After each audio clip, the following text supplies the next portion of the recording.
दोस्तों, छोटी छोटी 5 कहानियां लेकर के आया हूं, जिसे हम लघु कथा भी कहते हैं। सर में भयंकर दर्द था, सो अपने परिचित केमिस्ट की दुकान में सरदर्द की गोली लेने रुका। दुकान पर नौकर था, उसने मुझे गोली का पत्ता दिया। तो उससे मैंने पूछा, साहब कहाँ गए हैं? तो उसने कहा, साहब के सर में दर्द था, सो सामने वाली दुकान में कॉफी पीने गए, अभी आते होंगे।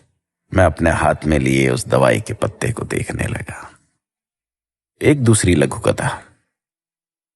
माँ का ब्लड प्रेशर और शुगर बढ़ा हुआ था, सो सवेरे सवेरे उन्हें लेकर अपने उन्हीं के पुराने डॉक्टर के पास लेकर के गया और क्लिनिक से बाहर उनके गार्डन का नजारा दिख रहा था, जहां डॉक्टर साहब योग और व्यायाम कर रहे थे। मुझे करीब 45 मिनट इंतजार करना पड़ा। कुछ देर में डॉक्टर साहब अपना नींबू पानी लेकर क्लिनिक आए और माँ का चेकअप करने लगे। उन्होंने मम्मी से कहा, आपकी दवाइयां बढ़ानी पड़ेगी, और एक पर्चे पर करीब 5 या 6 दवाइयों के नाम लिखे। उन्होंने माँ को दवाइयां रेगुलर रूप से खाने की हिदायत भी दी। बाद में मैंने उत्सुकतावश उनसे पूछा कि क्या आप बहुत समय से योग कर रहे हैं डॉक्टर साहब? तो उन्होंने कहा, पिछले 15 साल से योग कर रहा हूं और ब्लड प्रेशर और अन्य बहुत सी बीमारियों से बचा हुआ हूं। मैं अपने हाथ में लिए हुए मां के उस पर्चे को देख रहा था, जिसमें उन्होंने ब्लड प्रेशर और शुगर कम करने की कई दवाइयां लिख रखी। ऐसी ही एक और कहानी दोस्तों। अपनी बीवी के साथ ब्यूटी पार्लर गया। मेरी बीवी को हेयर ट्रीटमेंट कराना था, क्योंकि उनके बाल काफी खराब हो चले थे। रिसेप्शन में बैठी लड़की ने उन्हें कई तरह के पैकेज बताए और उनके फायदे भी। पैकेज 1200 से लेकर 3000 तक के थे। कुछ डिस्काउंट के बाद मेरी बीवी को उन्होंने 3000 रुपए वाला पैकेज 2400 में कर दिया।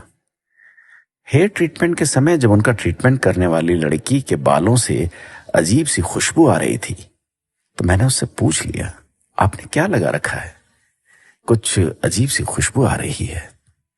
तो उसने कहा कि उसने सर में तेल में मेथी और कपूर मिलाकर रखा है, इससे बाल सॉफ्ट हो जाते हैं और जल्दी बढ़ते हैं।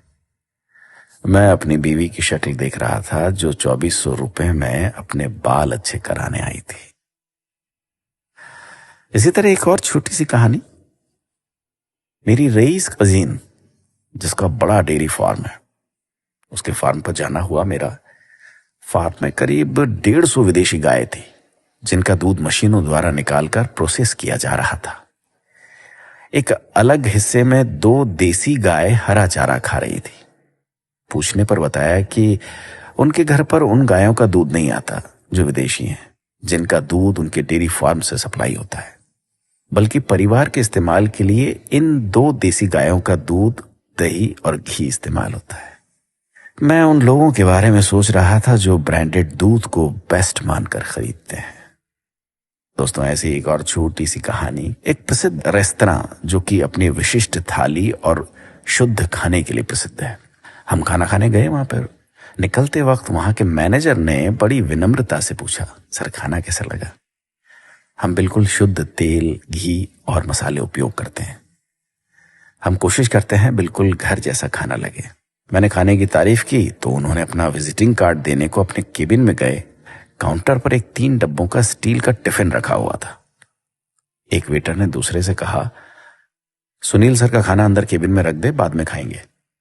तो मैंने वेटर से पूछा, क्या सुनील जी यहां नहीं खाते? तो उसने जवाब दिया, सुनील सर कभी बाहर का खाना नहीं खाते, हमेशा घर से आया हुआ ही खाते हैं। मैं अपने हाथ में 1670 रुपए के बिल को देख रहा था। दोस्तों, हम जिसे सही जीवन शैली समझते हैं, वो हमें भ्रमित करने का जरिया मात्र है। हम कंपनियों के एटीएम मात्र हैं, जिसमें से कुशल मार्केटिंग वाले लोग मोटा पैसा निकाल लेते हैं। अक्सर जिन चीजों को हमें बेचा जाता है, उन्हें बेचने वाले खुद इस्तेमाल नहीं करते। अपना ख्याल रखिएगा।